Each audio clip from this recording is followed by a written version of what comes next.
Pessoal, falar um pouquinho sobre o modelo atômico moderno, né? Conhecido como de Schrödinger, embora o Heisenberg também tenha ajudado a desenvolver e uma série de outros cientistas contribuíram bastante, né?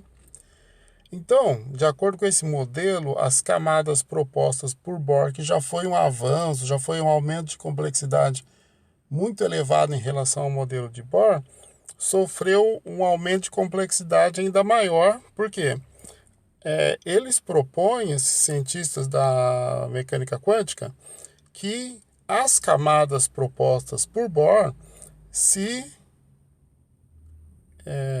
decomponham em subcamadas, ou como eles mesmos chamaram de subníveis. Existiria o subnível do tipo S, do tipo P, do tipo D e do tipo F. Qual que seria a diferença entre eles, né? Eles teriam, esses subníveis, quantidades variáveis de orbitais. O orbital ele é representado como um quadradinho onde vão caber até 2 elétrons. O orbital S, os orbitais S, né, teriam um quadradinho só, capacidade de 2 elétrons. O orbital P, 3 quadradinhos, capacidade até 6 elétrons. Orbital D, 5 quadradinhos, ou seja, 5 orbitais, capacidade até 10 elétrons. E orbital F, 7 quadradinhos, ou seja, 7 orbitais, capacidade até 14 elétrons. Por quê? Até 14 elétrons, porque até 14, até 10, até 6, até 2, porque não precisa ficar preenchido. Esses orbitais, esses subníveis, eles podem permanecer de acordo com a situação como semi-preenchidos ou até vazios, né? O diagrama de Linus Pauling nos ajuda a distribuir, a fazer essa distribuição eletrônica nessas novas regiões e ainda relaciona-se com as camadas de Bohr. Então, essa distribuição de Linus Pauling, que vai nos dar o que eles chamam de distribuição dos elétrons em ordem de energia crescente, ela tem uma relação com o modelo de Bohr. Por exemplo, a camada K de Bohr teria uma região S, a camada L de Bohr teria uma região S e uma P, a camada M de Bohr teria uma região S, outra P e outra D, e assim por diante.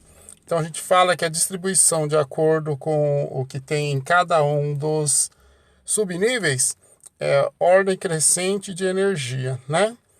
Outra coisa que entrou na história também é o fato dos elétrons terem uma rotação, que pode ser horária ou anti-horária, né? Então, a gente pode falar que é mais meio e menos meio, né? Então, para que eles ocupem o mesmo quadradinho, o mesmo orbital, eles têm que ter rotações em sentidos opostos para que o campo magnético gerado por um e por outro ajude a estabilizar a situação de duas cargas elétricas tão próximas com o mesmo sinal, né? Então, para aliviar um pouquinho a questão da repulsão.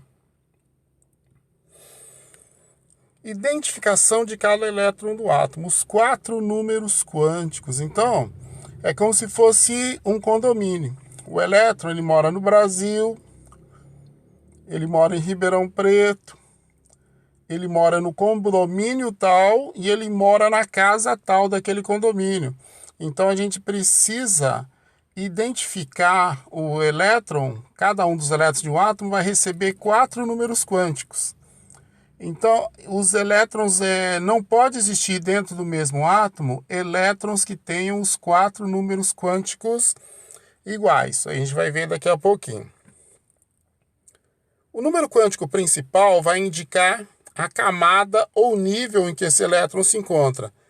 Se for no nível 1 de energia, é 1, no nível 2 é 2, no nível 3 é 3 e assim por diante.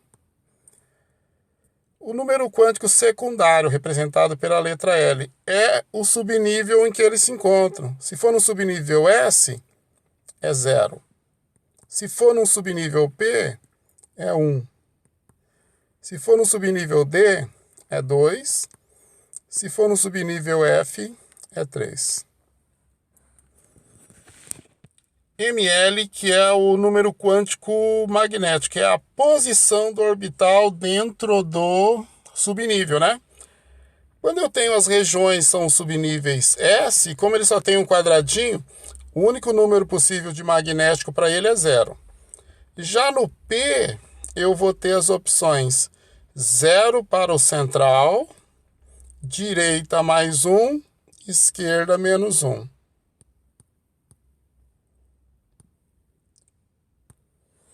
Já para um subnível D, eu tenho central 0, direita mais 1 e mais 2, esquerda menos 1 e menos 2. Para os orbitais F, eu vou ter o central como 0, mais 1, mais 2 e mais 3 à direita, menos 1, menos 2 e menos 3 à esquerda. Spin, eu vou ter, quando eu apontar a setinha do elétron para baixo, é spin mais meio. Quando eu apontar para cima, é menos meio. Sempre que eu vou começar a colocar elétron em um orbital, eu começo com o spin menos meio, que é o spin virado para cima. Aquele elétron que entrar depois nesse mesmo orbital, vai entrar com o spin oposto. Aqui, né, demonstração do que seriam as camadas de Bohr, e para a gente ter uma ideia de como seriam essas regiões. S teriam formatos esféricos, as regiões P, formatos de halteres, as regiões D já ganham um nível de complexidade maior, né? E as regiões F. Então, ó, por que que o S só tem um quadradinho? Olha aqui, ó, ele tem uma orientação só, que é a esfera. O P já tem 3 quadradinhos, porque é eixo Y, eixo X e eixo Z.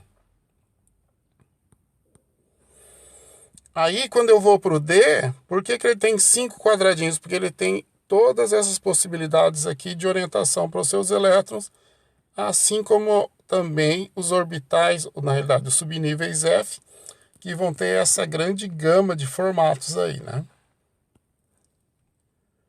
Princípio de exclusão de Pauli. Em um átomo não existem 2 elétrons com os 4 números quânticos iguais.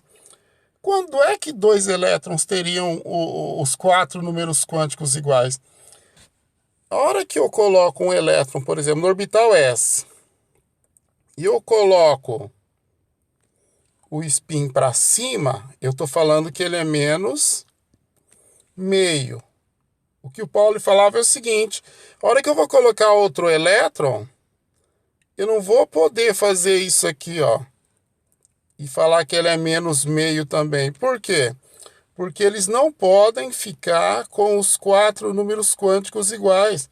Então, por isso é que o elétron ele vai ter que entrar com o spin oposto, mais meio, que vai garantir que pelo menos no último número quântico, que é o número quântico de spin, ele se diferencie de todos os outros elétrons do átomo, né? Agora, o que é elétron emparelhado e desemparelhado? Vamos ver agora. Vou colocar 5 elétrons aqui nesse orbital P. Aí eu vou mostrar como é que funciona a regra de Hunt, ou regra da máxima multiplicidade. Ela diz o seguinte: os átomos devem ter o maior número possível de elétrons desemparelhados. Esses 2 elétrons aqui, ó, eles estão emparelhados. Quer dizer, quando eu tenho dentro de um orbital um elétron para cima e outro para baixo, eles estão emparelhados. Quando é que eles vão estar desemparelhados? Quando tiver um elétron sozinho dentro do orbital, que vai acontecer aqui, quer ver, ó? 5 elétrons, né? 1, 2, 3. Como eu tenho 5 para colocar, não dá para deixar somente um em cada, aí eu vou colocando com o spin oposto. 4 e 5. Então eu vou ter, ó, que esses elétrons aqui estão emparelhados, Esses estão emparelhados. E o tal do desemparelhado é quando tem essa situação aqui. O elétron sozinho dentro do orbital, sem um elétron de spin contrário com ele. Aí vamos efetuar algumas distribuições eletrônicas aqui para a gente fazer uns testes, né? Então vamos lá. Cloro, número atômico 17, tem 17 elétrons, condição de átomo neutro, né? 1s2, 2s2, 2p6, 3s2, a gente já chegou em, ó, 2, 4, 10, 12, para 17 faltam 5, então no 3p, 5, 3p5. Número 1 grande é o nível 1, quer dizer que na camada K tem 2 elétrons. Número 2 grande é nível 2, camada L, lá tem 8 elétrons. Número 3 grande, que é o número quântico principal, é do nível 3, que é a camada M. Lá a gente vai ter 7 elétrons. Então vamos ver quais que vão ser os números quânticos deste último elétron colocado aqui. Então como é que ficaria? É P, né, o subnível em que ele está, e ele foi o último. 1, 2, 3, 4 e 5. É desse elétron aqui que a gente está falando. Como ele está no nível 3, o número quântico principal é 3. Como ele está num orbital do tipo P, o secundário para P é 1. Aqui, ó, o número quântico magnético é 0, mais 1 e menos 1. Como ele está lá no 0, a gente marca o 0 aqui. E o spin, quando a gente fala para cima, é menos meio. Para baixo, é mais meio. Então, o spin dele foi, então, mais meio. Então, aí os 4 números quânticos dele, né? Agora, vamos ver quem vem na sequência. Na sequência vem o estrôncio. Vamos fazer a distribuição eletrônica dele. O estrôncio vai ter lá 1s2, 2s2 e 2p6. 3s2, 3p6, 4s2, 3d10, 4p6, 5s2. Então vamos ver aqui. 1s2, 2s2, 2p6, 3s2, 3p6, 4s2, 3d10, 4p6, 5s2. Nível 1, camada K com 2. Nível 2, camada L com 8. Nível 3, camada M com 2, 8, 18. N, que é o 4, 6 com 2, 8. E o O, que é o 1, 2, 3, 4, quinto nível, né? Aqui, com 2 elétrons. Então vamos ver quais seriam os números quânticos do último elétron, né? Então, é um orbital S. Como tem 2 elétrons dados, está com a capacidade máxima. Então, é um para cima, ele é o para baixo. Então, em que nível que ele está? Ele está no quinto nível. Então, número quântico principal, 5. O secundário, ele está em orbital do tipo S. Para o S, o secundário é 0. O S só tem um quadradinho, então a única orientação possível para o magnético é 0. E o spin, como ele foi o último elétron a ser colocado e ele foi emparelhado, ele foi colocado com spin para baixo. Spin para baixo é mais meio. Os 4 números quânticos dele. Bário. No bário já tem uma distribuição um pouquinho mais longa, né? Então vamos ver.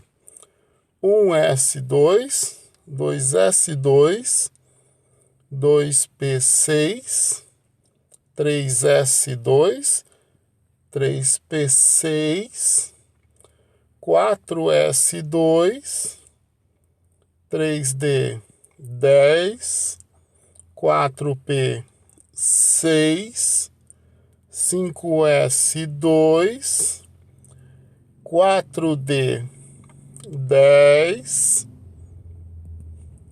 5p6, 6s2, né? Então, ó, fazer de um jeito diferente aqui, ó.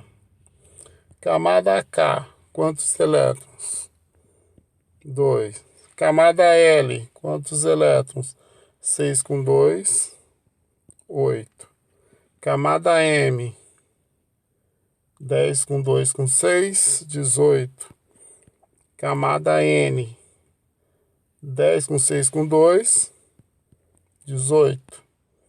Camada O, que é a quinta camada, o quinto nível, né? 8, 6 e 2. E a camada P, finalmente, com 2 elétrons, né? Vamos ver agora quais seriam os quatro números quânticos do primeiro elétron da distribuição. Primeiro elétron. Primeiro elétron está no nível 1, está lá na camada K, né? Então, o N, que é o número quântico principal, é igual a 1. O número quântico secundário, como é um orbital, um subnível do tipo S, é 0. Para S, o ML só tem um quadradinho, então ele só tem o 0 também.